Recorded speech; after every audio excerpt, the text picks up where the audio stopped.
Hey everybody, hope you're having a fantastic week so far. In today's episode of the Agency Accelerator podcast, I'm talking all things email marketing and specifically the importance of an email sales funnel and what that consists of, what it means, and how you can go about building yours. This is a super practical episode with loads of tips and ideas that you can start implementing in your agency today. So I hope you find it useful, and let's get on with the episode. Accelerate your agency's profitable growth with tools, tips, and value-added interviews with your host, agency owner and coach, Rob DaCosta. I've been talking a lot recently with my self-running agency implementation group owners about the importance of email marketing. Now, I know it's a topic I've discussed a number of times before in this podcast, and I've written about it many times before as well, but I really wanted to revisit it because now seems like a really good time to do that. And you might be asking why. Well, first of all, it's because it's still one of the best, if not the best method for generating new business. And with stats like return on investment of 44-1 being bandied around, it's no wonder that people are still using it as the central tenet of their marketing strategy. Now, we got into this topic with the self-running agency group members because, like a lot of people, many of them up until now have been able to generate most of their new business through word of mouth and referrals. And this works really well in a time of abundance. But when we enter a period of scarcity like we are right now, and I'm recording this during the coronavirus pandemic, those word of mouth and referrals tend to dry up.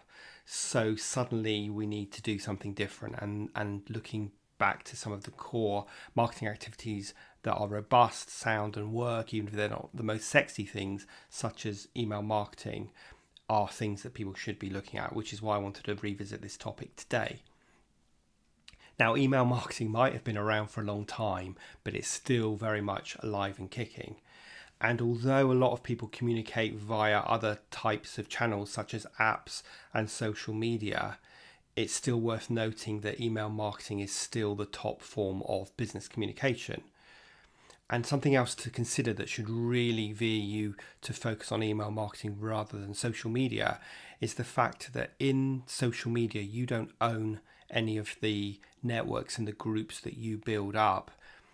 You're renting that space in effect. And if any of those social media channels either come and go or change some of their rules and their strategies, then you could be screwed. Whereas the opposite is true with email marketing. You own 100% of that list. So that's why you should be focusing on email marketing. Now, of course, the two are not mutually exclusive. You should be doing both. But I tell all my clients to focus on driving their social media engagement, pushing them to the website. And then when they get to your website, you're encouraging them to give you their email address in return for some value-added content or access to some video training or a quiz or something like that. So you can still use social media, but just try and ultimately have a goal of converting those people who are following you, liking your pages, members of your groups or whatever, into email subscribers to your list. Okay, so if you agree with that idea, you might be thinking, yeah, but Rob, I don't have a list. And my message to you is that it is never too late to start building your email list. So if you don't have one today, set yourself a goal of building a list of 100 by the end of the month.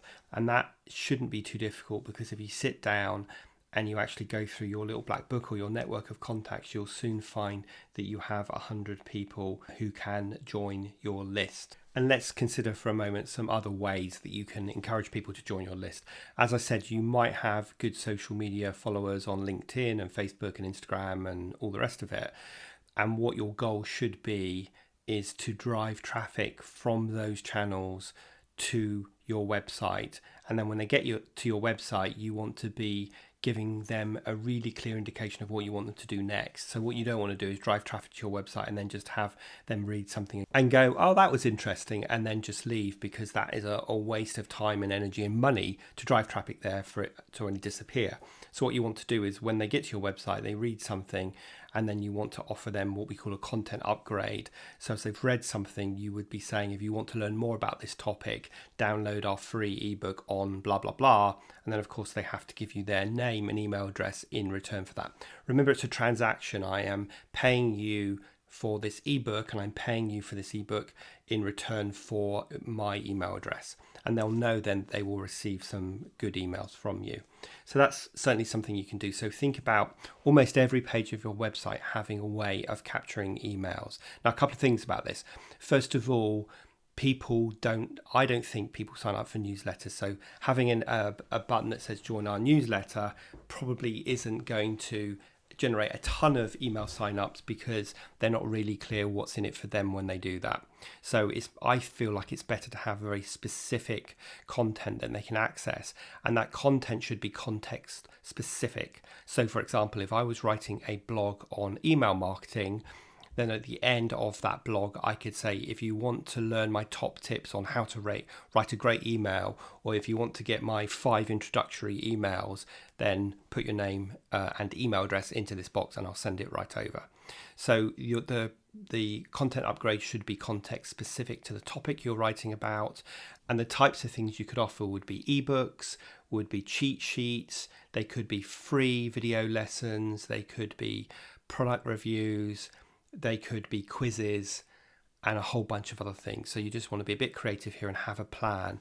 But I would say on every page of your website, you want to have something that is offering that upgrade. And you don't want to be too annoying. Pop-ups are great, by the way, but you don't want to have them be the thing that appears straight away that they have to fill in or work out how to close before they can read the content. I find them particularly annoying and probably cause people to leave your page quite quickly.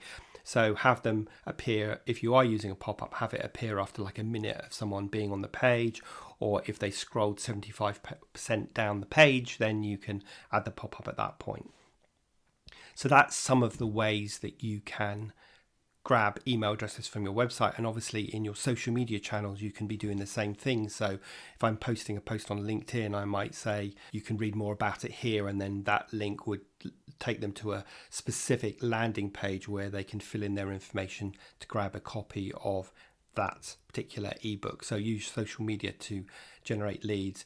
And obviously when you meet people, when you can meet them face to face or virtually, you can ask their permission to add them to your list, and so on. And so quite quickly you can set some goals on building your list. Like I say, if you have a list of 0 today, sit down and go through all of the contacts, and you'll immediately be able to get to at least 100, and then set yourself some targets of how many new leads you want to add per week, per month, per day, or whatever. Okay, so now let's assume that you are starting to build your list. The next thing you've got to think about is, what am I going to send them? Because obviously that's something that will stop a lot of people. Now, one thing I would say that's really important here is that you need to be really consistent at sending useful information to your list. There's absolutely no point building a list, not mailing to them, and then one day you've got a new product offer, or you're going to be at an event that you want to invite people to, so suddenly out of the blue they've received an email from you, because that just isn't going to work. Because like anything, we have to take people through this know, like, trust journey. So they've got to get to know you, they've got to get to like you, they've got to get to trust you, and only at that stage will they consider engaging with you directly or buying from you. So we can use our emails as a 3-stage nurturing funnel to take people through, and I go through what those 3 stages are shortly. It is worth remembering that every day around 294 billion, that's 294 billion emails travel around the world. And so that is proof enough that email as a means of communication is far from dead. And as I said, it's got such a great return on investment in terms of the cost and time that it takes to do versus the value and return you can get from it. And think about this. What's the first thing you do when you log into your computer in the morning or noon, or the last thing you do at the end of the day? I bet it's checking your email, right? And of course, your prospective customers are doing exactly the same thing. And when you sort of dig into the psychology of that, it's because curiosity, or FOMO, that fear of missing out, causes people to want to keep checking their emails. And it's that same concept of missing out that persuades people to open your very first email communication with them. And that's why it's got to be good, and good enough for them to want to open it, and then good enough for them to want to read the following one, and so on and so on. And on that note, we need to think really carefully about the subject line that we put in an email, because the subject line is like the headline of the newspaper piece. It's the thing that's going to make you want to read that email or just move straight on to the next one. So think carefully about the subject line, and also think carefully about how much of that subject line it shows up when you look at your emails on a mobile device, which is where a great many emails are read these days. You're going to get the first whatever number of characters showing up, so you may need to make it very clear in that short subject line what you're talking about in the email, and it needs to be enticing enough so that someone actually opens it. Now, so we've started building our email list. We recognize the value of email. We know that we want to send some emails in a frequent basis. We've thought about the subject line, but what do we send them? So we need to make sure we are sending value added emails to our audience. And there's a number of assumptions there that we're making. First of all, that we really know our target audience, which we should do because we should have done our work on defining our customer avatar, our ideal target customer. And we understand some of the pains that they have, and we can write about those pains, because in our emails we want to be adding value. But we don't want to just be sending emails forevermore adding value and kind of training your audience to only expect value added emails from you and never expect you to sell, because when you do then try and sell, they will switch off. So you need to get this balance right of 80% adding value, 20% selling.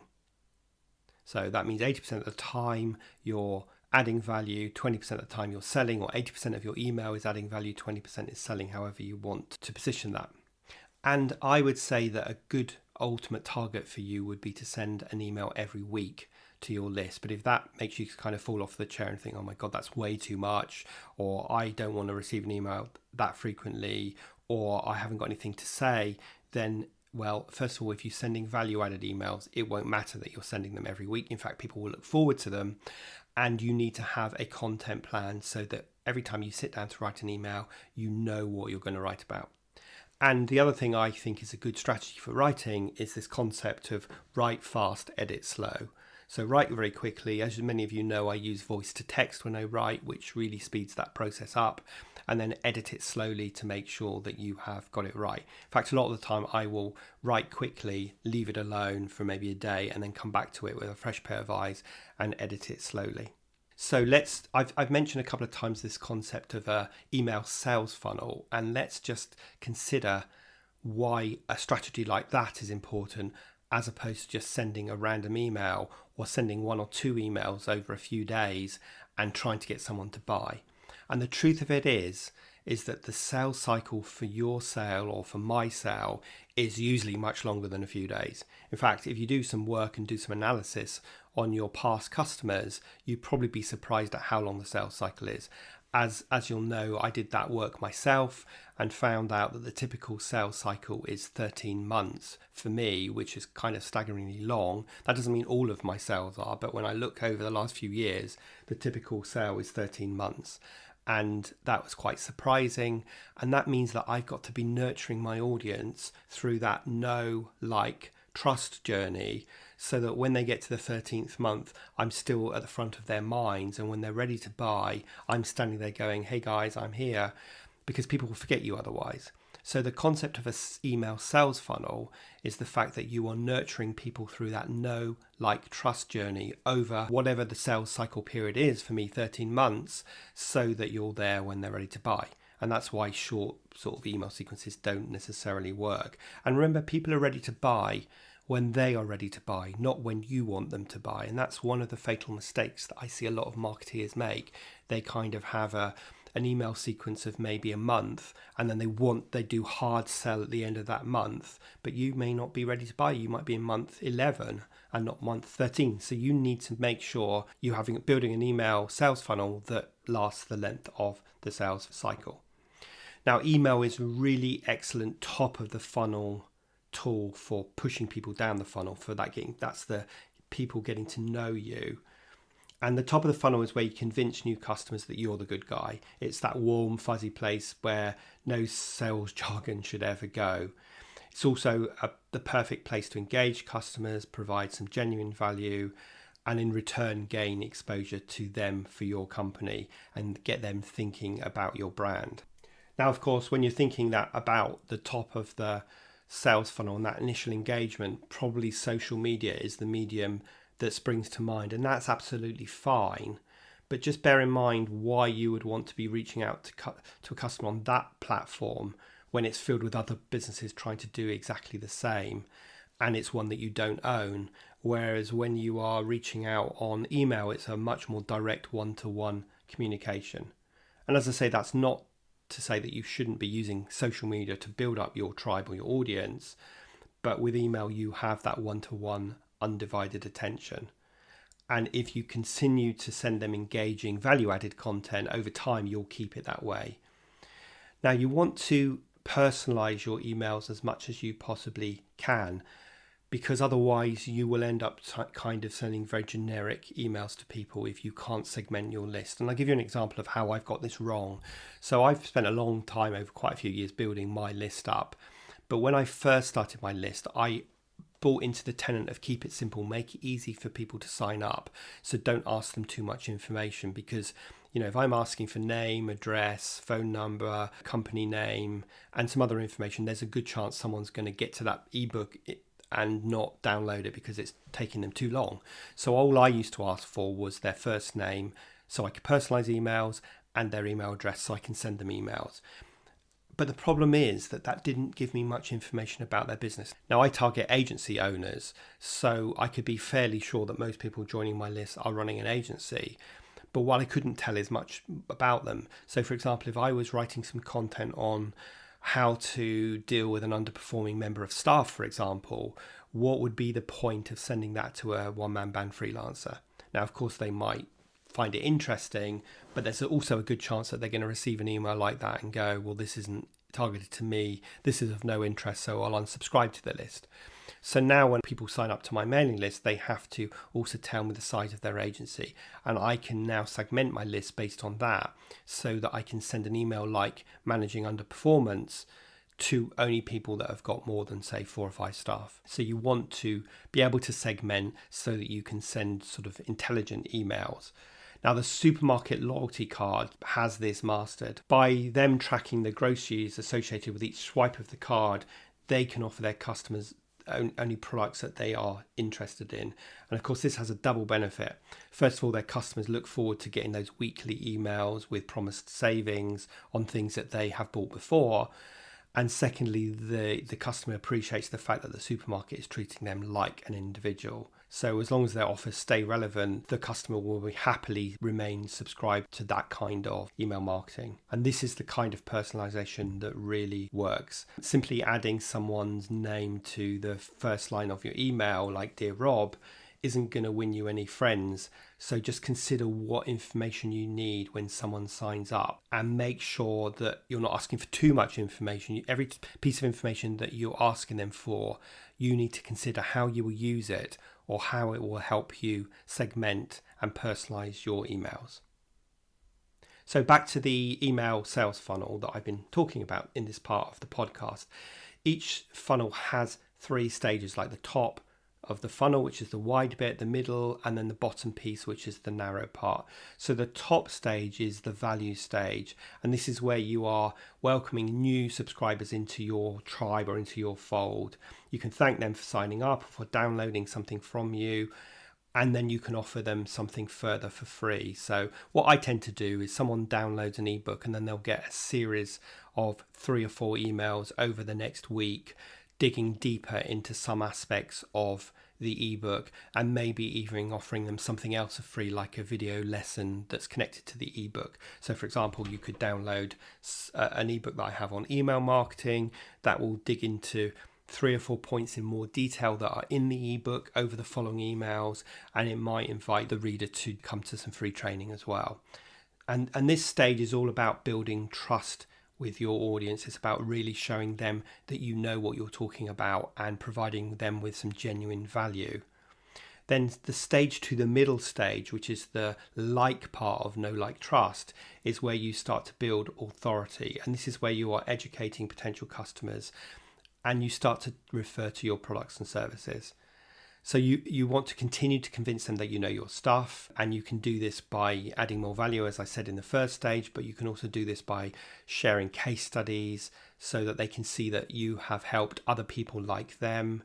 You can use positive reviews, you can use guest blogs and other blogs that you've written, and you can start to put some low levels of self-promotion into these emails as well. And then the third stage is the call to action. So this is the bottom of the funnel. So this is the know, like, trust part, where you now want them to take some action. And this is where you start to introduce your products or services. And if you've done your job really well in the first two stages, your customers will trust you and they'll know that you've got their best interests at heart. So whatever you're trying to sell them or introduce to them, they'll know that it could actually be of value. So that's the concept of the email sales funnel. Now remember that the sales cycle can be quite long, so we need to have an email sales funnel that reflects that sales cycle and nurtures people through those three stages of the funnel, which is the value stage, the authority stage, and the call to action stage. And if you do that, then you are going to be building trust with your audience and they will ultimately want to buy from you. Now, what I tend to do is that once someone's downloaded an ebook and they've been through that process, I then put them into my general list where they receive my weekly emails. And most of the time, those weekly emails are just about adding value, and occasionally they are promoting some kind of sale. Like when I open the self-running agency implementation group for the next round of enrollments, I will use a few emails that week to promote that, and then I'll go back to my usual adding value emails. So that's an example of my 80-20 rule. Okay, so that's the key points I wanted to make in this podcast. Remind you of the importance of building your email list. Remember that in times of scarcity, referrals and word of mouth don't work, so we need to have our own outbound methods. In fact, we should do that all the time, and email marketing is a super robust, great value approach to marketing that can complement social media and other things that you do, but you should focus on it even though it's not that sexy. You need to focus on adding new names to your email list. You need to make sure that you are getting enough information when someone signs up so that you can segment your list and send them intelligent information, and then use the email sales funnel that I've just talked about to help nurture them through the know, like, trust process to the point when they are ready to buy, that they remember you and they will buy from you. Okay, so that's all I wanted to say on this week's topic. Now, there is an ebook you can download that digs into this in much more detail, and if you download that, you will see how that email nurturing sequence works when you join my list. So I will put a link to that in the show notes. And other than that, as ever, please share this podcast with your colleagues, and I would love you to leave a review, which, as you know, helps me move up in the rankings and helps me reach more people with this podcast. But other than that, I hope you have a fantastic Thursday and Friday and a brilliant weekend, and I will see you next week for the next episode of the Agency Accelerator podcast.